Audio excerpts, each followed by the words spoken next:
Cube Radio.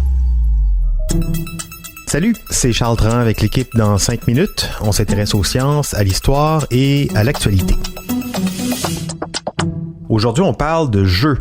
Des jeux vidéo qui se sont transformés récemment en disciplines sportives, les sports électroniques. En bon français, on dit les e-sports. On recherche tous un peu la gloire, même pour soi-même, quand on joue à des jeux de course, de stratégie ou de combat à l'écran. C'est l'esprit de la compétition et c'est normal, mais avec l'arrivée des nouveaux empires du jeu vidéo, la facilité d'organiser des compétitions en ligne, les événements mondiaux que sont devenus les tournois de jeux vidéo ont pris des proportions olympiques. Beaucoup d'argent, de publicité en jeu, si bien que les compétitions de e-sport ont suscité l'intérêt du Comité international olympique. C'est pas rien. Mais un pro de la manette est-il pour autant un athlète? Les avis sont partagés. Certains ne comprennent juste pas ce que ces sportifs de sous-sol ont de comparable à des nageurs ou des skieurs de fond. D'autres répondent que s'il y a du curling ou du tir à l'arc aux Jeux olympiques, pourquoi pas des jeux vidéo? Les e-sports, véritable discipline sportive olympique, faites-vous une idée, avec Félix Pedneau. Venez. Ah oui, viens dans tuer.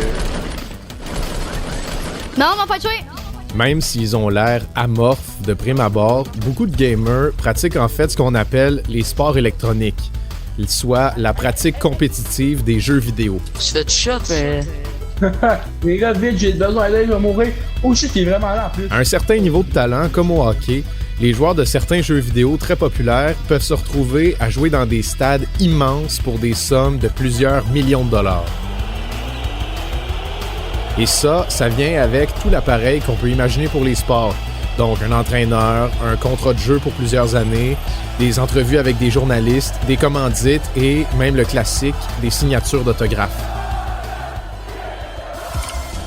La célébrité, c'est pas très loin pour les champions de sport électronique, même que l'un des joueurs les plus populaires au monde, le Sud-Coréen Faker, a 24 ans et plusieurs fois millionnaire et il est triple champion du monde dans son jeu League of Legends. Il est connu pour avoir des réflexes incomparables et il est tellement célèbre qu'il a été intégré aux bandes annonces du jeu dont il est le maître incontesté. Les e-sports sont considérés comme des véritables sports dans beaucoup de pays et même si vous en doutez, vous pourrez les voir en démonstration aux Jeux olympiques de Tokyo en 2021 et même peut-être en discipline officielle aux Jeux olympiques de Paris en 2024.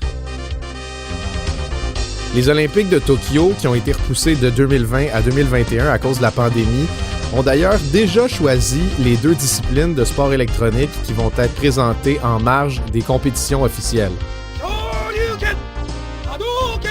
Il y a d'abord le jeu culte Street Fighter V, la dernière mouture d'un jeu de combat en 1 contre 1 qu'on retrouvait déjà dans les bonnes vieilles arcades en 1987. Street Fighter nous met aux commandes d'un champion d'arts martiaux doté de capacités surhumaines. L'objectif est de terrasser le champion du joueur adverse en réduisant sa barre de vie à 0 à l'aide d'enchaînements de coups et de capacités spéciales. Pour prédire les attaques de son adversaire puis bloquer ses combinaisons de coups infernales, faut non seulement une concentration à toute épreuve, mais aussi d'excellents réflexes.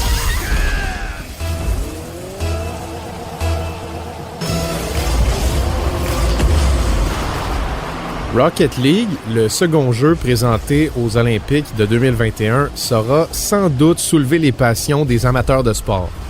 Dans ce jeu qui se joue en équipe, chaque joueur incarne une voiture de course dotée de réacteurs qui lui permettent de performer des acrobaties dans les airs d'un immense stade de soccer.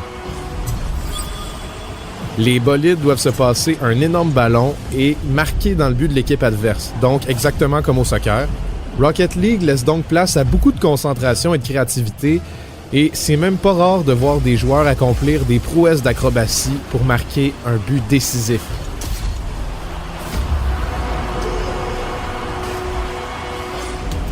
Pour beaucoup de gens dans cette industrie qui génère 2 milliards de dollars US par année, les e-sports, au niveau amateur comme au niveau professionnel, c'est des véritables sports.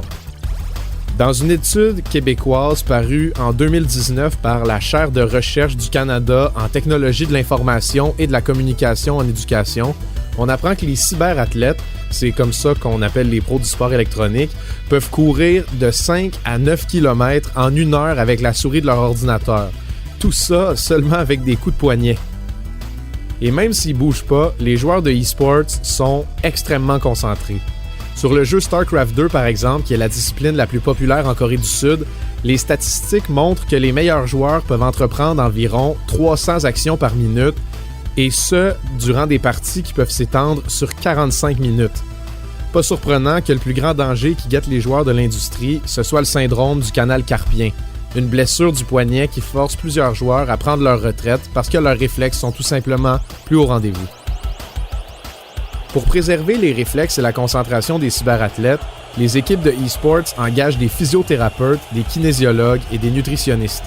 Les pros doivent s'entraîner, faire des étirements avant et après les sessions de jeu, avoir une alimentation stable et dormir toutes leurs heures de sommeil.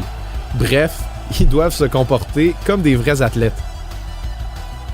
Dans les sports électroniques, le talent des joueurs est tellement élevé que le temps de réaction d'un joueur plus rapide de quelques millisecondes, ça peut déterminer qui est le champion. Donc pour améliorer leurs réflexes, des joueurs utilisent même des chauffe-mains avant les parties. Mais ce qui compte vraiment au final, c'est le niveau de santé de leur métabolisme au grand complet.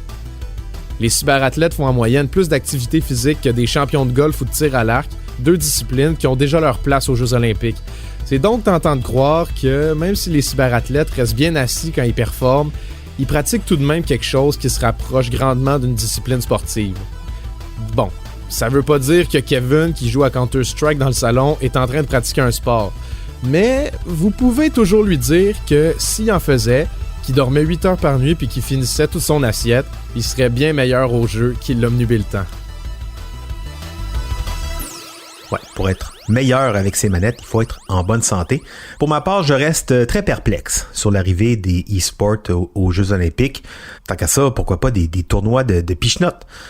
Je sais, je suis sans doute déjà trop vieux pour comprendre, mais ici, on dirait que le comité des Jeux olympiques est plus attiré par les gains financiers de l'industrie des jeux vidéo que par le dépassement de soi et d'accomplissement du sportif face à son écran.